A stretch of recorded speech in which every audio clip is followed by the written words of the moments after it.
जी हाँ, आज का वीडियो आपके लिए होने वाला है बहुत ही ज्यादा इंपॉर्टेंट। एयरफोर्स मेडिकल ये वो सेगमेंट है जो बच्चों रिटर्न निकाल लेता है, उसके बाद में फेज 2 में जाता है तो आखिरी जो पड़ाव आपका आता है मेडिकल, और वहां पे बहुत सारे बच्चे को पॉइंट मिलते हैं। ईसीजी है, नॉकनी है, बहुत सारी आपके पॉइंट यहाँ पे क्लियर आपको करने होते हैं। तो इन सभी को अपन डिटेल से डिस्कस करेंगे आज के वीडियो में।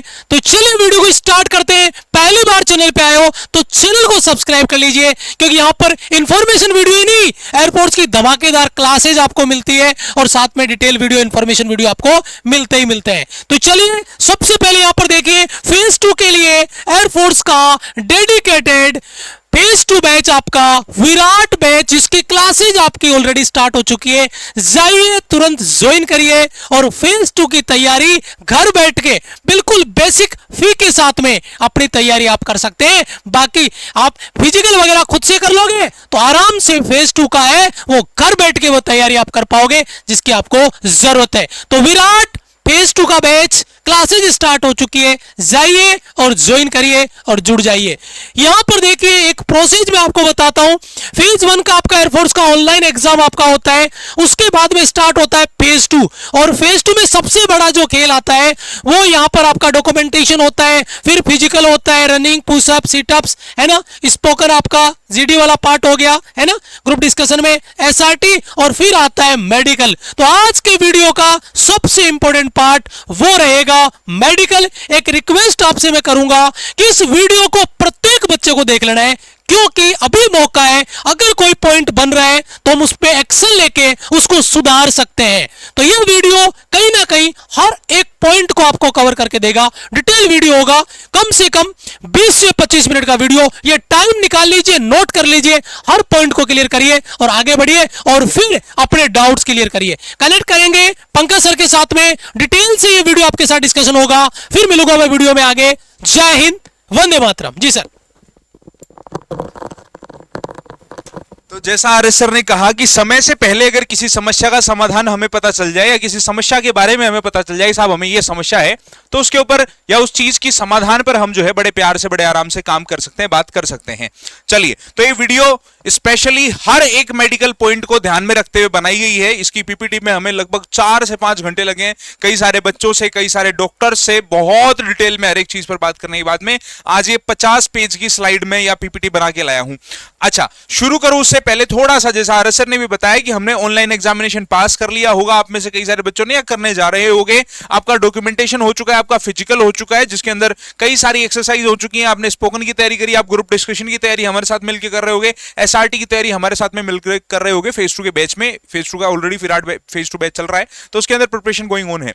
पर जो आपका आगे चल के फिजिकल के बाद में मेडिकल होगा, उस मेडिकल के ऊपर ये जैसा मैंने प्रॉमिस किया था आप लोगों के लिए वीडियो लेकर के आ चुका हूं। इस मेडिकल के अंदर हम जो पढ़ेंगे सो पढ़ेंगे ही। अगर आपने इसके फेज 2 का वीडियो नहीं देखा तो यहां आई बटन के अंदर, अभी देखो यहां फ्लैश कर रहा होगा, आई बटन के अंदर वो जो है वीडियो का लिंक आपको दिख रहा होगा, उस पर क्लिक करके इस पूरे वीडियो को आप देख सकते हो, जहां मैंने डिटेल में हर एक चीज पर, लगभग 40 मिनट का वीडियो है, लिंक भी डाल देंगे डिस्क्रिप्शन में भी, कमेंट बॉक्स में पिन कर देंगे और आई बटन में भी पिन कर ही दिया है आपने, उसके ऊपर क्लिक करके ये वीडियो देख लेना है। तो ये वीडियो प्रॉपर पूरा सुबह 6 से रात को 10 बजे तक की प्रोसेस पे बात करी गई है। अब जैसा मैंने कहा अभी अभी कि हम मेडिकल प्रोसेस पे बात करेंगे, पूरे दिन में क्या होगा आपके साथ में मेडिकल पर उससे बात करेंगे। उससे पहले, क्योंकि ये वीडियो एक डिटेल्ड, हर एक चीज के ऊपर डिटेल्ड वीडियो है, उस डिटेल को शुरू करने से पहले एक समराइज्ड जो है डिटेल आपके सामने है। ये वो डिटेल है जो आपके एयरफोर्स के नोटिफिकेशन में दी जाती है। भाई साहब, कहां दी जाती है? नोटिफिकेशन में दी जाती है। जो नोटिफिकेशन होता है उसमें मेडिकल एग्जामिनेशन में बताया जाता है भैया हम आपका ये चेक करेंगे। अब यहां तो बहुत ही लिमिटेड सी चीजें लिखी हुई है,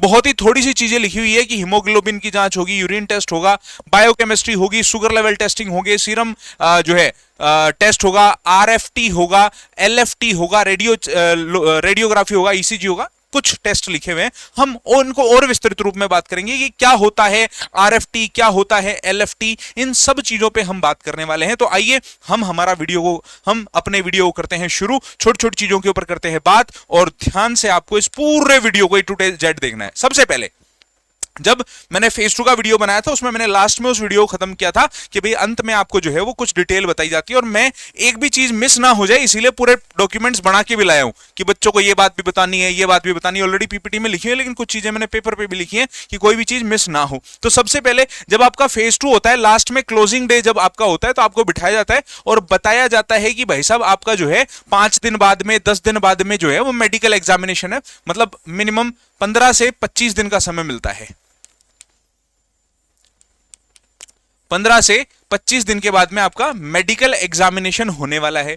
मेडिकल एग्जामिनेशन में जाते हैं तो उस टाइम पे आपको जो है उस दिन वहां पर आपको एक अपॉइंटमेंट लेटर दिया जाता है।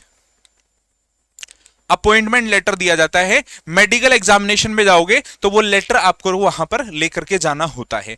तीसरी चीज, आपको कुछ इंस्ट्रक्शंस भी दिए जाएंगे कि भाई साहब अब जब आप वहां जाओगे तो कुछ चीजों को ध्यान में रख के जाना है। पहला, आप अपने कानों की सफाई करा के जानी है। 3 चीजें विशेष होती है। आप अपने अच्छे डॉक्टर के साथ में झोला छाप डॉक्टर के पास नहीं जाना है, या ऐसे किसी क्लिनिक पे नहीं पहुंच जाना है। अच्छे हॉस्पिटल में अच्छे डॉक्टर के पास जाकर के अपने कान की सफाई करानी है, नहीं तो कोई भाई साहब आपके कान खोद देंगे, ऐसे समझ लो तुम। ठीक है, चलो। दूसरा है आपका इंस्ट्रक्शन दिए जाते हैं, जिसमें पहला आपको ईयर वैक्स प्रॉपर क्लीन करके जाना होता है। दूसरा होता है टीथ क्लीनिंग, दांतों की बहुत अच्छे से सफाई करा के जानी है। आगे, क्योंकि हम आगे कई सारे डेंटल पॉइंट्स पर बात करेंगे तो आगे इसमें डिटेल हमें बात करनी है, लेकिन इस दिन आपको बताया जाता है कि भाई साहब अपने कान साफ करवा के जाइए, आप अपने दांतों को बहुत अच्छे से साफ करवा के जाइए अच्छे जगह से। और तीसरा, अपने प्राइवेट पार्ट्स के हेयर्स रिमूव करके जाइए। प्राइवेट पार्ट को अच्छे से क्लीन करके जाना है और प्राइवेट पार्ट के हेयर रिमूव करके जाना है। आपके अंडर आर्म्स के जो है वो हेयर रिमूव करके जाना है। मतलब कि साफ सफाई का पूरा ध्यान रखना है। अच्छे से शेव करा के जाइए। क्लीन शेव करते हैं तो बहुत अच्छी बात है। अच्छे से बाल जो है वो ट्रिम करवा के आप अपनी जो है वो ग्रोमिंग अच्छे से करके जाइए, नाखून वाखून काट के जाइए। ये बात आपको वहां पर बताई जाती है। दूसरा, आपको इसी दिन ये भी बताया जाएगा कि जब आप मेडिकल डे होगा तो मेडिकल डे पे आपको जो है, जैसे मान लो कोई भी महीने की 22 तारीख को आपका मेडिकल है, तो आपको कहा जाएगा भाई 21 तारीख को शाम को 6-7 बजे के बाद में खाना नहीं खाना है, उससे पहले ही आपको खाना खा लेना है। मतलब 12 आवर फास्टिंग करनी होती है आपको, कि भाई साहब जब आप जो मेडिकल देने जाएंगे उससे लगभग 12 घंटे पहले तक आपको जो खाना है अपना खा पी के फ्री हो जाओ, उसके बाद में नहीं खाना है।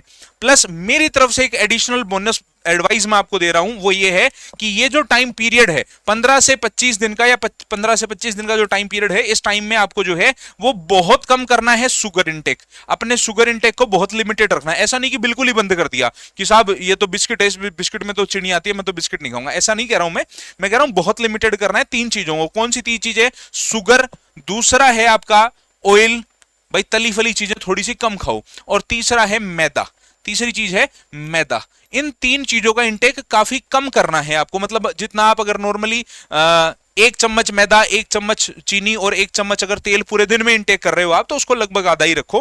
बिल्कुल ऑफ नहीं करना है, नहीं तो फिर जो है शुगर लेवल बॉडी में काफी कम हो जाएगा, इंसुलिन काफी डाउन हो जाएंगे, तो आपको बाद में मेडिकल में ब्लड टेस्ट वगैरह में दिक्कत आएगी। तो कुल मिलाकर के कम इंटेक करना है।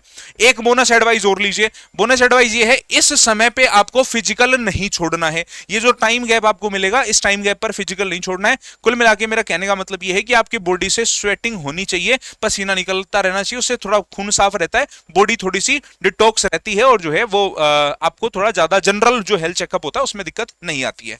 ये तो हो गया आपका रिपोर्टिंग। क्लोजिंग डे जो होता है फेज 2 का, आखिरी में जो है वो इंस्ट्रक्शंस कुछ देते हैं।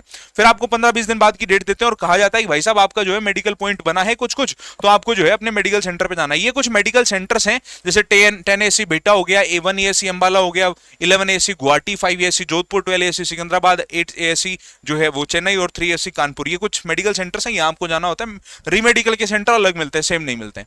चलिए, ये मेडिकल सेंटर है। मेडिकल डेट जब आएगी तो मेडिकल डेट जो आपको इसी दिन बता दी जाएगी, भाई इस तारीख को आपको मेडिकल होगा। तो अब आता है आपका रिपोर्टिंग डे। जब आप मेडिकल वाले दिन पहुंचते हैं तो आपको बताया जाता है भाई इस सेंटर पे पहुंचो, तो उस सेंटर पे जो है मेन गेट के ऊपर आपको रिपोर्टिंग करनी होती है। मान लो सुबह 6:30 बजे की रिपोर्टिंग है, तो आपको उससे 15 मिनट पहले ही पहुंच जाना है, या एक दिन पहले आसपास में कहीं रुक जाइए, एक दिन पहले पहुंच करके लगभग 6:30 बजे सब लोगों को वेरीफाई किया जाता है कि भाई हाँ सब पहुंच गए। वहां से आपको बस में बिठाया जाता है और हॉस्पिटल में ले जाया जाता है, क्योंकि ऐसी सेंटर्स बड़े बड़े सेंटर्स होते हैं, छोटे डिस्टेंस नहीं होती एक जगह दूसरी जगह जाने के लिए। कैडेट्स को बस में लेकर के जाया जाता है। तो बेसिकली आपको बस में बिठाया जाता है और लेकर के जाया जाता है, मान लो 6:45 के ऊपर आप लोगों को बस में बिठा करके लेकर के गए हॉस्पिटल में। तीसरा पॉइंट डालिए, हॉस्पिटल में पहुंच गए। हॉस्पिटल में पहुंचते ही सबसे पहले काम है कि भाई साहब अपने जूते चप्पल बाहर निकाल दो। ये तो लिखने की कोई आवश्यकता नहीं है, जूते चप्पल बाहर निकाल दो। जूते चप्पल निकालने के बाद में आपको जो है वो एक कपड़े बाहर निकाल दो, अपने जो है अंडरवियर और जो है वो बनियान आप पहन सकते हैं, शायद बनियान भी नहीं पहननी होती, अंडरवियर या नीचे जो भी आप अपना कच्छा वच्छा पहनते हो पहनिए, बाकी सब कुछ निकाल दो, अपने जूते निकाल दो। वहां पर आपको एक मैट पर बिठा दिया जाता है। मैट पर बिछाने के बाद में आपको जो है वो नेक्स्ट जो चीज दी जाती है वो 3 ट्यूब्स दी जाती हैं, या 3 जो है वो डब्बियां दी जाती हैं। उन 3 डब्बियों में 3 तरह के सैंपल्स आपको कलेक्ट करने होते हैं। बेसिकली पहला 3 डब्बियां दे दी, उसके बाद में आपको जो है वो यहां पर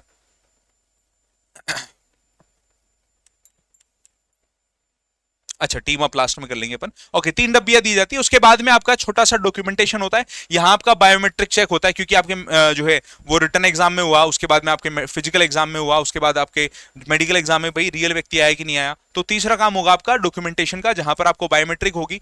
दूसरा डॉक्यूमेंटेशन बेसिकली क्या होता है, यहां पर प्रीवियस डिजीज के रिकॉर्ड्स देखे जाते हैं कि भाई आपके पुराने में आपको टीबी तो नहीं हुई, कभी कभी आपको हार्ट अटैक तो नहीं आया हुआ, आपके पिताजी के अंदर कोई हार्ट अटैक की समस्या तो नहीं है, आपके घर के अंदर कोई जो है वो पूर्वजों से चलती हुई आ रही कोई शुगर लेवल की या जो है वो मधुमेह की बीमारी तो नहीं है, शुगर तो नहीं है, आपके पिताजी को जो है वो हार्ट अटैक की प्रॉब्लम तो नहीं हुई। ऐसी कुछ डिटेल के बारे में जानकारी होती है। आई सजेस्ट कि अगर ऐसा कुछ हो भी तो उसको थोड़ा सा छुपाना ठीक रहेगा, बाकी आप लोग बेटर जानते हैं। तो ऐसी डिजीज के बारे में एक प्रॉपर फॉर्म दिया जाता है, जिसके अंदर सारी चीजें आपको टिक मार्क कराई जाती हैं कि भाई आपको पहले कोई सीरियस बीमारी रही थी कि नहीं रही थी, क्योंकि ऐसी चीजें आपको फिर ज्यादा हाईलाइट करती हैं और फिर आपको मेडिकल में दिक्कत आने के चांसेस ज्यादा होते हैं। तो आप जो है इन चीजों को थोड़ा सा ध्यान में रखते हुए अपने डॉक्यूमेंट को ठीक से भरें। नेक्स्ट पर बात करते हैं। अगला जो होगा वो आपका होता है टीम अप। टीम अप का मतलब 15-15 लोगों को ग्रुप बना दिए जाते हैं, 10-10 लोगों को ग्रुप बना दिए जाते हैं, और उन 10-10 15-15 लोगों का ग्रुप का चेकअप जो है वो एक साथ करवाया जाता है। उसके बाद में पहला जो टेस्ट आपका परफॉर्म किया जाता है, क्योंकि आपने पिछले 12 आवर से फास्टिंग कर रखी है, पिछले 12 जो है वो घंटे से आपने कुछ नहीं खाया है, तो सबसे पहला जो टेस्ट होता है वो आपका ब्लड टेस्ट होता है। ब्लड टेस्ट के अंदर आपके मतलब कि एक तरह से समझ लो खाना खाने से पहले तक की सारी रिपोर्ट एक बार कलेक्ट की जाती है। एक ट्यूब, जैसे 3 ट्यूब है, उसमें से पहली ट्यूब के अंदर जो है वो ब्लड सैंपल आपका कलेक्ट किया जाएगा।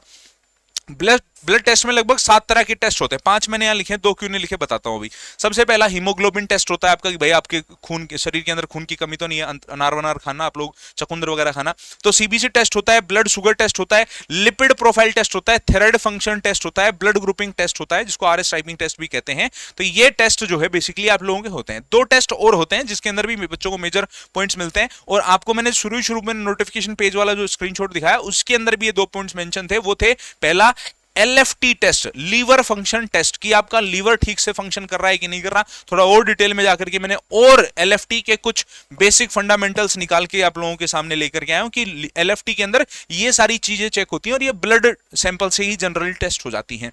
इसके बाद में दूसरा जो टेस्ट है वो होता है KFT, किडनी फंक्शन टेस्ट, की आपकी किडनी सही से परफॉर्म कर रही है कि नहीं कर रही, खून सही से जो है वो साफ हो रहा है कि नहीं हो रहा, कोई स्टोन तो नहीं है किडनी के अंदर। ये सारी चीजें जो है वो डायलिसिस सही से चल रहा है कि नहीं चल रहा, ये सारे टेस्ट जो है बेसिकली इससे होते हैं। तो ये बेसिकली सबसे पहले ब्लड टेस्ट लिया जाता है। उस ब्लड टेस्ट में कई सारे टेस्ट परफॉर्म किए जाते हैं, और उन्हीं ब्लड टेस्ट के अंदर से कुछ नाम यहां पर भी मैंने मेंशन किए हैं। इसके बाद में अगला जो टेस्ट होता है वो आपका होता है यूरिन टेस्ट। अगला होता है आपका यूरिन टेस्ट। यूरिन टेस्ट के अंदर भी यही सारी चीजें देखी जाती हैं भाई, कुछ चीजें ब्लड से देखी जाती है, कुछ जो है वो यूरिन से देखी जाती है। इसके भी कई सारे सैंपल, एक सैंपल लिया आता है, इसके भी कई सारे टेस्ट करवाए जाते हैं। तीसरे नंबर पे क्या होता है, उसके बाद होता है आपका ब्रेकफास्ट होता है। ब्रेकफास्ट बेसिकली क्या होता है, इसमें से 5-6 सेंटर्स में तो खाना अवेलेबल है, 2-1 सेंटर ऐसे जहां पर खाने की व्यवस्था नहीं है, तो कोशिश ये करो अपने घर से खाना लेकर के जाओ अगर आप। और हाँ, हल्का लेके जाना है, ज्यादा हैवी नहीं ले जाना कि लड्डू वड्डू ले गए साहब, मम्मी ने लड्डू डाल रखे हैं मेरे लिए ले गया, मतलब है। नॉर्मल खाना लेके जाओ, चपाती ले जाओ, नॉर्मल सब्जियां ले जाओ, नॉर्मल कोई जो है वो नॉर्मल खाना लेकर के आप जाइए। वहां पर भी आपको खाना मिलता है, 80 रुपए प्लेट होती है। 2-4 बच्चों से मैंने बात करी, उन्होंने बताया, कोई बोला सर 120 ले लिए, मेरे से कोई बोलता है 80 रुपए ले लिए। तो 80-120 रुपए की प्लेट होती है। वहां आपको 3-4 पूड़ियां मिलती हैं, सब्जी मिलती है और छोटी सी मिठाई मिलती है, उसको आप खाइए। उसके बाद में आपका अगला जो है दोबारा से पहले मान लो इस हाथ से निकाल लिया, अब इस हाथ से निकाल लेंगे या जो भी है, दोबारा से ब्लड टेस्ट होता है खाना खाने के बाद में। आपका जो है वो शुगर लेवल में, इंसुलिन में, या जो भी आपके ब्लड के अंदर है वो चीजों में क्या क्या कितना कितना चेंज हुआ, कोई ज्यादा स्पाइक तो नहीं मारी, वो सारे टेस्ट लगभग दोबारा होते हैं। अगेन ब्लड टेस्ट आप लोगों का होता है। नेक्स्ट पर बात करें अगले बार में, अगर मैं शुगर लेवल की बात करता हूं तो अगर आप खाली पेट हैं तो ये शुगर लेवल होना चाहिए, और अगर आपने जो है वो भोजन के 2 घंटे बाद या भोजन खाने के बाद में जो है वो ये आप लोगों का जो है वो शुगर टेस्ट होना चाहिए। तो ये बेसिकली एक शुगर टेस्ट है जो कि ब्लड से परफॉर्म किया जाता है, ब्लड से लिया जाता है। अगला पॉइंट जो कि बहुत ज्यादा बच्चों को प्रॉब्लम आती है, अगला पॉइंट है आपका डीएनएस का पॉइंट। डीएनएस बोले तो साहब जी, डीएनएस बोले तो डेविएटेड नेसल स्पेक्ट्रम। जो आपका नाक है वो नाक अंदर की तरफ से या तो हड्डी बड़ी होती है या मांस फूला होता है, मांस ज्यादा होता है, किसी के कम होता है किसी के ज्यादा, लगभग सभी बच्चों के ही होता है। ये जिसके भी ज्यादा हो जाता है वो खराटे ज्यादा लेता है, अगर आपने नोटिस करा हो, या आने वाले समय में वो कराटे लेने लग जाएगा। ये बहुत ही बेसिक सी चीज है, 10-15 दिन में तो ठीक भी हो जाता है अगर आप इसको करवाओगे तो। बेसिकली डीएनएस का पॉइंट कब मिलता है, फिर अगेन मैं बोल रहा हूं, अगर आप अपने नाक को ऐसे करके देखोगे तो समझ में आ भी जाता है, पर डॉक्टर से कंसल्ट करें, डॉक्टर से मिले तो ज्यादा बेटर रहेगा। अगर हड्डी मुड़ी हुई है या मांस बढ़ा हुआ है तो बेसिकली डीएनएस का पॉइंट बन जाता है, अगर सीधी है तो नहीं बनता है। ठीक, कोशिश ये करिए कि इसमें आपको रीमेडिकल नहीं मिले, क्योंकि रीमेडिकल मिल गया, छोटी सी सर्जरी होती है, चीरफाड़ नहीं होता, नॉर्मली जो है वो मशीन आती है आजकल, अच्छे जो है वो टेक्नोलॉजी डेवलप हो गई है, तो बेसिकली आपका बिना कोई चीर फाड़ के एक छोटी सी सर्जरी होगी और 15 दिन के अंदर अंदर तुम रिकवर भी हो जाओगे, इतना जल्दी हो जाता है। लेकिन इसमें रीमेडिकल मिला हुआ टूटता नहीं है, बहुत मुश्किल से टूटता है रीमेडिकल, क्योंकि 10-15-20 दिन का ही मिलता है और उतने दिन में तुम ठीक से रिकवर नहीं हो पाते तो दिक्कत होती है। तो अपना जो है इसको पहले ही चेक करो, रीमेडिकल से पहले प्री मेडिकल कराओ कोई अच्छी जगह से। इसके बाद अगर बात करता हूं, डीएनएस का पॉइंट के ऊपर बात कर ली हमने, इसके बाद होती है आपकी ईसीजी। पूरे मेडिकल टाइम के अंदर सिर्फ और सिर्फ ये एक पॉइंट है जहां आपको लेटने का मौका मिलेगा, जहां तुम लेट करके जो है वो अपनी कोई भी एक टेस्ट परफॉर्म कर रहे होगे। इसके अंदर बहुत बच्चे बाहर हुए थे 2022 के अंदर, क्योंकि बहुत बच्चे घबरा जाते हैं। वो बेसिकली पूरा सपोर्ट करते हैं, एयरफोर्स के ऑफिसर जो होते हैं वो पूरा सपोर्ट आपके साथ करते हैं कि तुम घबराओ नहीं, आराम से क्या करना है इस टेस्ट को परफॉर्म करने के लिए, तुम्हें मस्त लेट जाना आंखें बंद करके, तुम्हारे ऊपर छोटी मोटी मशीनें लगा देंगे, तुम डर जाते हो। तो हार्ट बीट अगर तेज हो गई तो दिक्कत हो जाती है। तो ये किस लिए किया जाता है, हार्ट अटैक आया हुआ है या नहीं, हो सकता है कि नहीं, आपके मसल्स जो है वो कार्डियक मसल वो कमजोर तो नहीं है, दिल की मांसपेशियां कमजोर तो नहीं है, इलेक्ट्रोलाइसिस का असंतुलन अगर हो, तेज धड़कन या धीरा धड़कन हो, पेस मेकर वगैरह लगा हुआ हो, तो इन सब चीजों का चेक होता है। तो इसके अंदर जो है घबराना बिल्कुल नहीं है, घबराते तो हार्ट बीट बढ़ जाएगी, तुम नॉर्मल हो ना तब भी घबरा जाते हो, वहां पे तो हार्ट बीट बढ़ जाती है। तो बेसिकली लंबी सांस लेना है, लेट जाना है स्ट्रक्चर के ऊपर, और जो है वो टेस्ट उनको अपने आप परफॉर्म करने देना है, नॉर्मल हार्ट बीट आएगी, कोई दिक्कत नहीं है, आसान सा टेस्ट है। इसके बाद होता है आपका एक्सरे टेस्ट। एक्सरे के अंदर जो चेस्ट होती है वो सबसे मेजर टेस्ट होता है, बाकी किसी भी अंग भंग में उनको दिक्कत लगती है तो किसी भी अंग का जो है वो टेस्ट किया जाता है। चेस्ट का मेजर होता है, चेस्ट को जो है वो थोड़ा बारीकी से नोटिस किया जाता है, क्योंकि चेस्ट कई बच्चों की टेढ़ी मेढ़ी हो जाती है, कोई चोट वोट लगने की वजह से प्रॉब्लम हो जाती है। तो अगला टेस्ट होता है चेस्ट का। चेस्ट के बाद में, चेस्ट के लिए जो है लड़कों के लिए जो है, अच्छा ये जो मैं सारे टेस्ट बता रहा हूँ ये लड़के और लड़कियों दोनों के लिए, लड़कियों के लिए एक लास्ट में गायनो का टेस्ट अलग से ऐड हो जाता है, लड़कों के लिए जो है वो लड़कों और लड़कियों के प्राइवेट पार्ट के जो टेस्ट हैं वो अलग अलग हो जाते हैं बस लास्ट में जाके, बाकी सारे टेस्ट लड़कों और लड़कियों के लिए सेम है। बाकी ये जैसे कुछ टेस्ट हैं जो सिर्फ लड़कों के लिए, जैसे चेस्ट के लिए न्यूनतम छाती की परिधि जो है वो 37 सेंटीमीटर होनी चाहिए, छाती का विस्तार कम से कम 5 सेंटीमीटर होना चाहिए। मतलब आपकी जब छाती चेस्ट नापी जाए, तो लड़कों के लिए बात कर रहा हूँ, लड़कियों के लिए नहीं है पैरामीटर, लड़कों के लिए 77 छाती होनी चाहिए, और फुलाने के बाद में छाती 5 सेंटीमीटर बढ़नी चाहिए। समझ में आ रही है बात? चलिए इसके बाद अगर बात की जाए तो जैसे आई विजन की मैं बात करता हूं, आई विजन कैसे चेक होता है, आंखें जो है वो चेक होती हैं, इसके अंदर ओवर स्मार्ट बनोगे ना तुम लोग काम नहीं चलता, क्योंकि कुछ लोग बोलते हैं मेरी एक आंख कमजोर है तो दूसरी से मैं याद कर लूंगा उनको, फिर बोल दूंगा तुम्हारे काका बैठे हैं वहां पे, ठीक है? तो ऐसा कुछ नहीं है, प्रॉपर अगर तुम ठीक हो तो ठीक ही होना है, ठीक नहीं हो तो अपना इलाज कराओ, ठीक है? चलिए 6x6 एक परफेक्ट विजन माना जाता है, सामान्य दृष्टि है, 6 मीटर दूर से वह देख सकता है, जो सामने लिखा हुआ है सीधे और उल्टे अक्षर लिखे होते हैं, अक्षर होते हैं, अल्फाबेट होते हैं, नंबर होते हैं, उनको पढ़ना होता है, देखना होता है। 6x9 तक की विजन जो है वो एयरफोर्स में अलाउड होता है।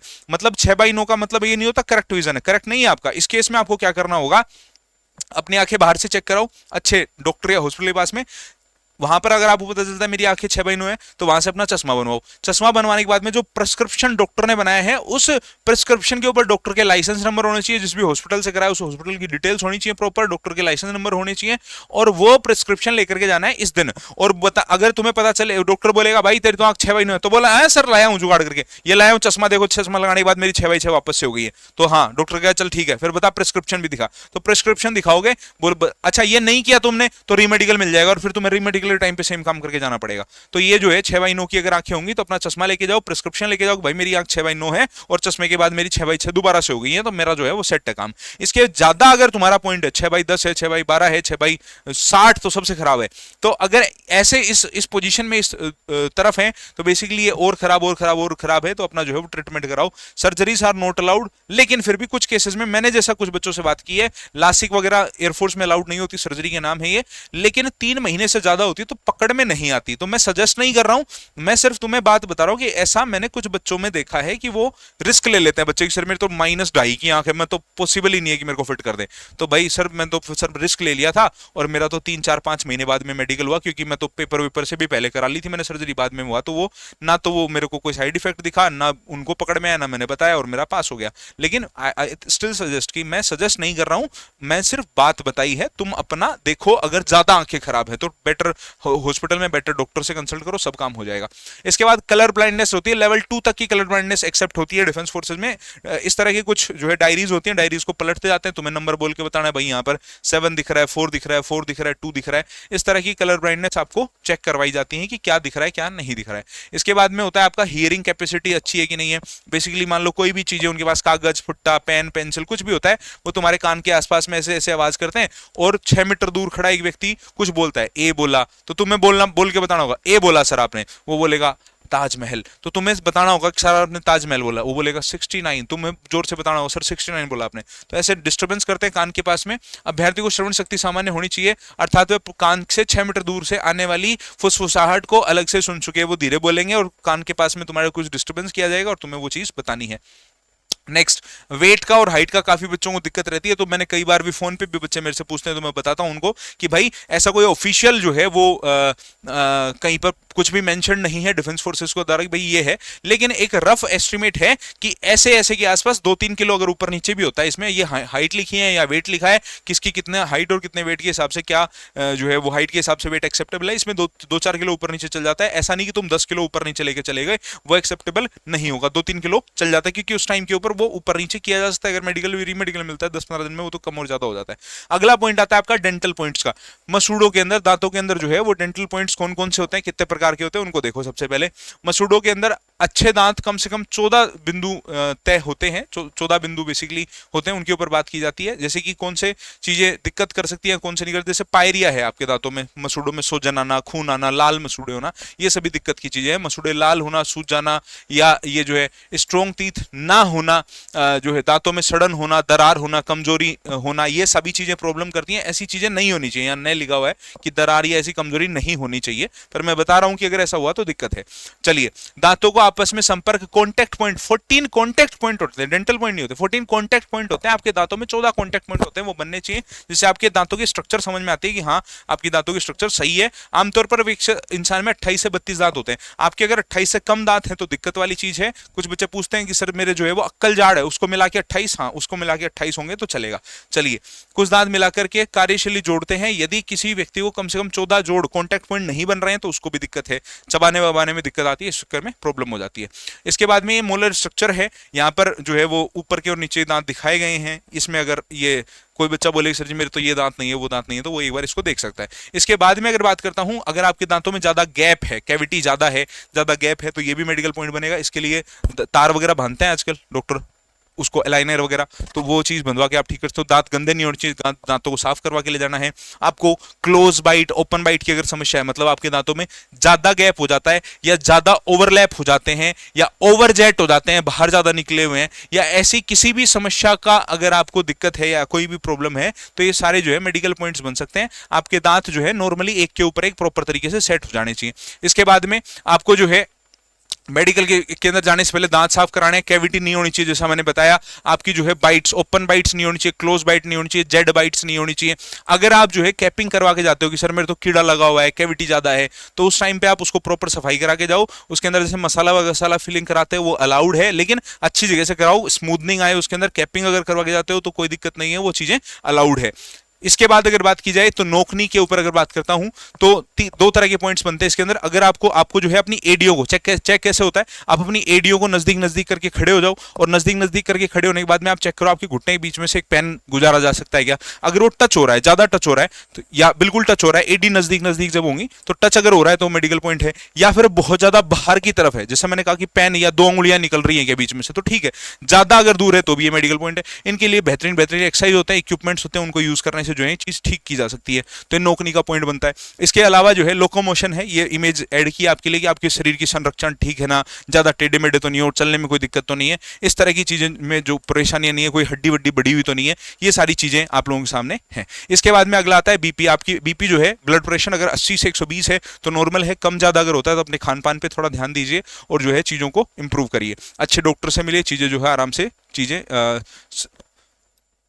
क्या बोलते हैं कंट्रोल में लाई जा सकती है। इसके बाद में बात करता हूं वर्कोसिस वेन और सेल के ऊपर। देखा होगा आपने जो जिम में विशेषतर से लोग जाते हैं उनकी नसें दिखती हैं पैरों की, हाथों की, वो भी मेडिकल पॉइंट होता है। इससे बचने के लिए अगेन आप अपने खान पान को ठीक करिए, प्रोटीन वगैरह अगर आप लेते हो मेडिकल, अगर तुम थोड़ा सा ऐसे जिम विक फ्रीक हो कि जिम जाता हूं तो वो बंद करो, प्रोटीन वगैरह अगर लेते हो तो नहीं लो, अलग से ये जो तामझाम है बॉडी बनाने वाले ये सब नहीं होने चाहिए। ये सारी चीज जो है वो एक्सरसाइज से अच्छा हाई जो एक्सरसाइज होती है, ज्यादा दौड़ने वाली या ज्यादा उठक बैठक टाइप एक्सरसाइज जिसके अंदर जोर ज्यादा आता है पैरों के अंदर, नसों के अंदर, वो नहीं करनी है। मसाज वसाज करो, धीरे धीरे ठीक हो जाती हैं, 10-15 दिन का खेल है, खान पान सुधारो। इसके बाद में है फ्लैट फुट और होलो फुट कि भाई साहब अगर आप जो है ये चेक करने का भी बड़ा आसान तरीका है, पैरों को गिला करो, जमीन पे फर्श पे चल के देखो, अगर निशान इस तरह से पड़ रहा है कि साहब बहुत ही कम टच हो रहा है, बिल्कुल भी टच नहीं हो रहा है, तो ये होलो फुट का केस है।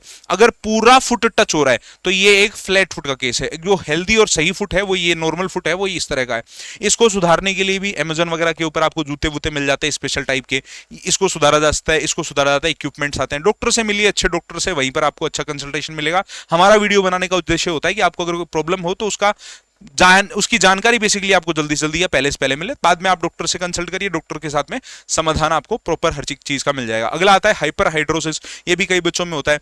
इसके लिए आपको क्या करेंगे, सबसे पहले कुछ हैवी एक्सरसाइज करा लेंगे, भाई पुशअप मारो 20 है, जंप लगाओ, उठक बैठक निकालो। जब तुम्हारे शरीर में गर्मी आएगी, पसीना आएगा तो हाथ जो है उसमें जो है वो पसीने आ जाएंगे, और ये भी जो है वो एक मेडिकल पॉइंट है। फिर बोल देंगे यार पेन पकड़ो, पेन खींचेंगे, पेन छूटते बोल देंगे भाई तुम्हारे पॉइंट बन गया, या दिखता है या जो भी है। इसके लिए भी पाउडर, क्रीम वगैरह ये ऐसी चीजें आती हैं, तो इनको भी जो है, या हार्ड सोप आप यूज कर सकते हैं एट दैट टाइम, तो आपको जो है ये हाइपर हाइड्रोसिस से भी थोड़ा छुटकारा मिलेगा, और इसके लिए भी प्रॉपर आप डॉक्टर से कंसल्ट कर सकते हैं। इसके बाद अगर बात करता हूं, अगला आता है ट्रिमोरस। इसके अंदर बेसिकली क्या होता है, जब आप अपने हाथ को स्टेबल करोगे ऐसे तो कांपता है हाथ, ऐसे देखो मेरा हाथ कांप रहा है क्या, नहीं कांप रहा, बिल्कुल सही जगह पे ऐसे ऐसे हाथ कांपता है लोगों का, तो ये भी बेसिकली जो है वो मेडिकल पॉइंट है, और ये घबराहट वगैरह की वजह से होता है, कोई ज्यादा नहीं है।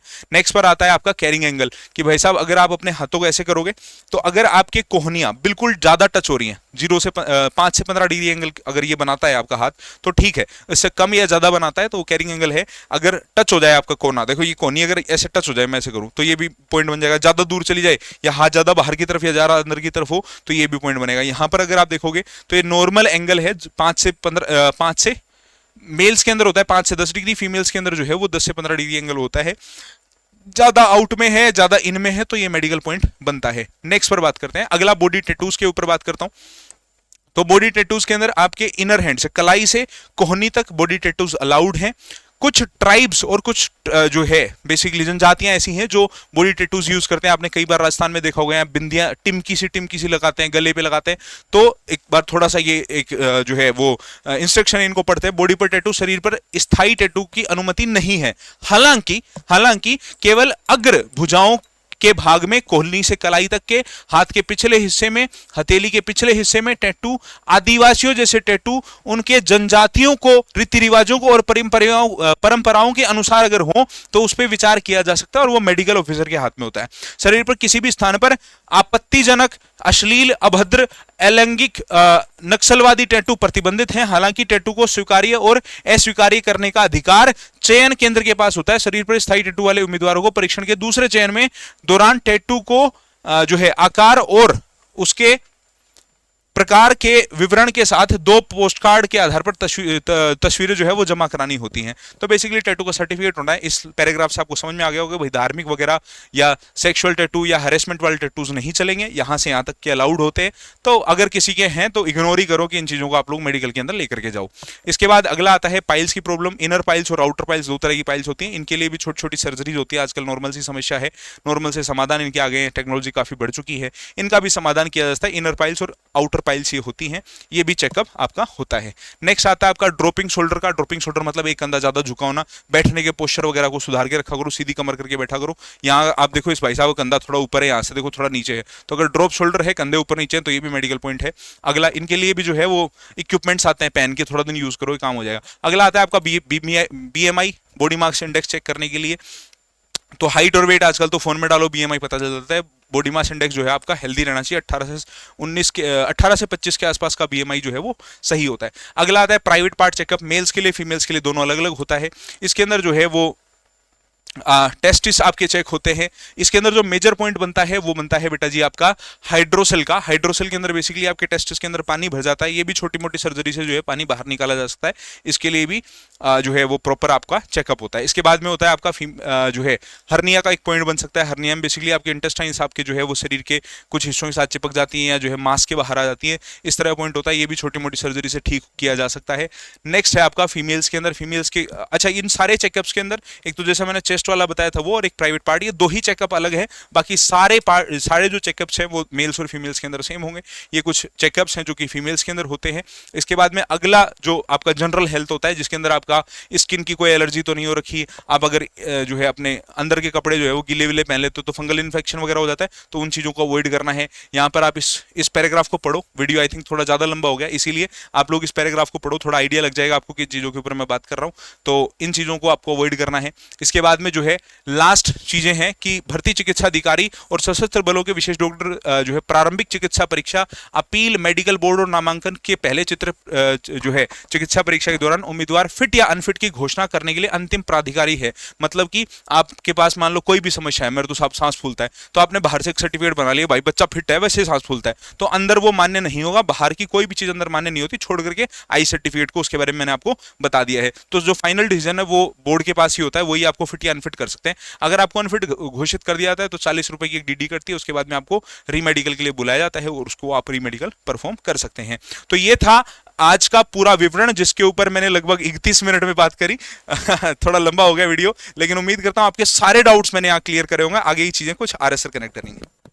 जी सर, बड़ी बात ये थी कि जो डिटेल इंफॉर्मेशन आपको दी है, और उम्मीद करता हूं आपने यहां तक वीडियो को देखा होगा तो बहुत सारे डाउट्स आपके क्लियर हो गए होंगे। इंपॉर्टेंट चीज ये है कि मेडिकल में जो कोई अगर पॉइंट आपको आ रहा है, पहली बात तो आप कमेंट करके बताएंगे कि इनमें से कोई पॉइंट आपको ऐसा लगता है यार मेरे को ये पॉइंट है, तो जरूर एक बार कमेंट मेंशन करना और उस पर काम करना, उसको तैयार करना, उस प्रॉब्लम को सॉर्ट आउट करना है। यहां पर फेज 2 के लिए फुल प्रूफ प्लानिंग के साथ में यहां पर SRT की क्लास 10 बजे पंकज सर की, 9 बजे पंकज सर की, 10 बजे स्पोकन की क्लास यहां पर मैम ले रही है आपकी, और 3 बजे आपकी GD की क्लास हो रही है। फेज 2 की डेडिकेटेड विराट बैच में क्लासेज आपके स्टार्ट हो चुके हैं। जो बच्चे नहीं जुड़े हैं तुरंत से जुड़ जाइए, अपने आप को तैयार कर लीजिए, क्योंकि फेज 2 के लिए फुल प्रूफ प्लानिंग का जो वीडियो है आपका, वो सिलेक्शन जो प्लान है वो आपका विराट बैच में आपको मिलेगा, और बेहतरीन क्लासेज आपको। अगर कोई डाउट रहता है तो यहां पर आपको जो हेल्पलाइन नंबर दिया है आप इन पे कॉल भी कर सकते हैं। बैच आपका 699 विराट बैच फेज 2 का अलग बैच है। प्राइस देख लीजिए, नाम देख लीजिए, ये फेज 2 के लिए है। दूसरा बैच इनरोल मत कर लीजिएगा, और यह बैच ज्वाइन करके अपने फेज 2 का जो सिलेक्शन है वो क्लियर करिए, सुनिश्चित करिए, और ये चीजें आपको एडवांटेज वहां पर देगी सारी क्लासेज। और स्पेशली आपका जो डिस्कशन है, वीडियोज वगैरह बनाना, मतलब GD में, और वीडियो बना के भेजना हमारी टीम को, वो रिव्यू करेंगे, फिर आपको उसमें रिस्पॉन्ड दिया जाएगा। उन सब चीजों पे आपको काम करना है। तो ये चीजें बहुत बेहतरीन आपको आउटकम देगी, रिजल्ट देगी। 699 आपका प्राइस, और ये बैचेज की इंफॉर्मेशन डिटेल आपकी। फिर भी अगर कोई डाउट आपका रहता है, बेस से रिलेटेड कोई क्यूरी है, तो ये हमारा हेल्पलाइन नंबर, इन नंबर पे आप कॉल या मैसेज करके अपने डाउट्स क्लियर कर सकते हैं। मिलेंगे आपसे एक और इंपॉर्टेंट वीडियो में। वीडियो को लाइक, और पहली बार आए हो तो चैनल को सब्सक्राइब कर लीजिए, बेल आइकन प्रेस कर लीजिए। मिलेंगे आपसे इंपॉर्टेंट वीडियो में, तब तक के लिए जय हिंद, वंदे मातरम।